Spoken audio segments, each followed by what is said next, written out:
एक बार फिर राजा विक्रम बेताल को पेड़ से उतार कर लेकर चला और अपनी आदत के मुताबिक बेताल ने राजा को एक नई कहानी सुनाना शुरू करी। सुनो राजन, वर्धमान नगर में रूपसेन नाम का राजा राज करता था। एक दिन उसके यहाँ वीरवर नाम का एक राजपूत नौकरी के लिए आया। राजा ने उससे पूछा कि उसे खर्च के लिए क्या चाहिए, तो उसने जवाब दिया, महाराज 1000 तोले सोना। सुनकर सबको बड़ा आश्चर्य हुआ। राजा ने पूछा, तुम्हारे साथ कौन कौन है? उसने जवाब दिया, मेरी स्त्री, बेटा और बेटी। राजा को और भी अचंभा हुआ। आखिर 4 जने इतने धन का क्या करेंगे? फिर भी उसने कुछ सोचकर उसकी बात मान ली। राजा उस दिन से वीरवर रोज 1000 तोले सोना भंडारी से लेकर अपने घर आता। उसमें से आधा ब्राह्मणों को बांट देता, बाकी के 2 हिस्से करके एक मेहमानों, बैरागियों और सन्यासियों को दे देता और दूसरे से भोजन बनवाकर पहले गरीबों को खिलाता। उसके बाद जो बचता उसे स्त्री बच्चों को खिलाता, आप खाता। काम यह था कि शाम होते ही ढाल तलवार लेकर राजा के पलंग की चौकीदारी करता। राजा को जब कभी रात को ज़रूरत होती वह हाजिर रहता। एक आधी रात के समय राजा को मरघट की ओर से किसी के रोने की आवाज़ आई। उसने वीरवर को पुकारा तो वह तुरंत आ गया। राजा ने कहा, जाओ पता लगा कर आओ कि इतनी रात गई है, कौन रो रहा है और क्यों रो रहा है। वीरबल तत्काल वहां से चल दिया, क्योंकि यह राजा का आज्ञाकारी सेवक था राजन। क्योंकि वो 1000 स्वर्ण मुद्राएं लेता था, लेकिन राजा की सेवा तन मन से करता था।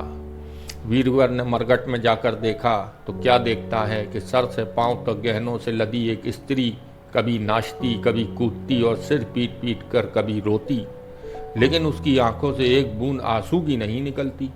वीरवर ने पूछा, तुम कौन हो देवी, क्यों रोती हो? स्त्री ने जवाब दिया, मैं राजलक्ष्मी हूँ इस राज्य की।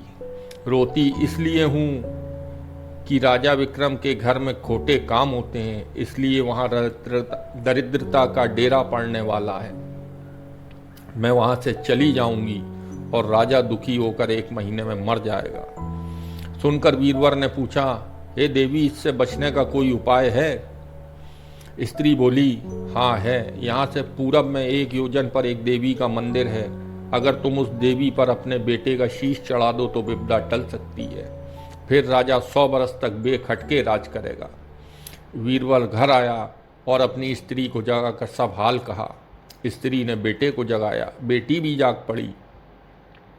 जब बालक ने यह बात सुनी तो वह खुश होकर बोला, आप मेरा शीश काट कर जरूर चढ़ा दें पिताजी। एक तो आपकी आज्ञा है, दूसरे स्वामी का काम और तीसरे मेरा सर देवता पर चढ़ेगा। इससे बढ़कर बात और क्या होगी, आप जल्दी करें। वीरवर ने अपनी स्त्री से कहा, अब तुम बताओ। स्त्री भी बहुत ही धर्मपरायण स्त्री थी उसकी। स्त्री बोली कि स्त्री का धर्म पति की सेवा करने में है। निदान 4 जने देवी के मंदिर में पहुंचे। वीरवर ने हाथ जोड़कर कहा, हे देवी, मैं अपने बेटे की बलि देता हूँ, मेरे राजा की 100 बरस की उम्र हो। इतना कहकर उसने इतने जोर से खड़ग मारा कि लड़के का शीश धड़ से अलग हो गया। भाई का यह हाल देखकर बहन भी खांडे से अपना सिर अलग कर डाला। बेटा बेटी चले गए तो दुखी माँ ने भी उन्हीं का रास्ता पकड़ा और अपनी गर्दन काट दी। वीरवर ने सोचा कि जब घर में कोई नहीं रहा तो मैं जीकर क्या करूंगा। उसने भी अपना सर काट डाला। राजा, जो कि वीरवर का चुपके चुपके पीछा कर रहा था, जब उसने ये देखा तो उसको बड़ा दुख हुआ। उसके लिए 4 प्राणियों की जान चली गई। वह सोचने लगा कि ऐसा राज करने से धिक्कार है। यह सोच उसने तलवार उठा ली और जैसे ही अपना सर काटने को हुआ, देवी ने प्रकट होकर उसका हाथ पकड़ लिया। देवी बोली, राजन, मैं तेरे साहस से प्रसन्न हूँ, तू जो वर मांगेगा सो दूंगी। राजा ने कहा, देवी तुम प्रसन्न हो तो इन 4 को जिला दो। देवी ने अमृत छिड़क कर उन 4 को फिर से जिला दिया। इतना कहकर बेताल बोला, राजा बताओ, सबसे ज्यादा पुण्य किसका हुआ?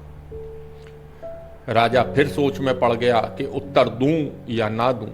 बेताल बोला, अगर राजन अगर तुमने उत्तर जानते हुए भी उत्तर नहीं दिया तो तुम्हारे सर के 100 टुकड़े हो जाएंगे। राजा बोला कि सबसे ज़्यादा पुण्य राजा का हुआ। बेताल ने पूछा क्यों? राजा ने कहा इसलिए कि स्वामी के लिए चाकर का प्राण देना धर्म है, लेकिन चाकर के लिए राजा का राजपाट को छोड़ जान को तिनके के समान समझकर देने को तैयार हो जाना बहुत बड़ी बात है। यह सुनकर बेताल बोला तुम बोले राजन, मैं चला।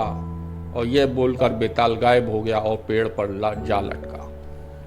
तो दोस्तों, ये कहानी आपको कैसी लगी? उम्मीद करता हूँ कि आपको ये कहानी पसंद आई होगी।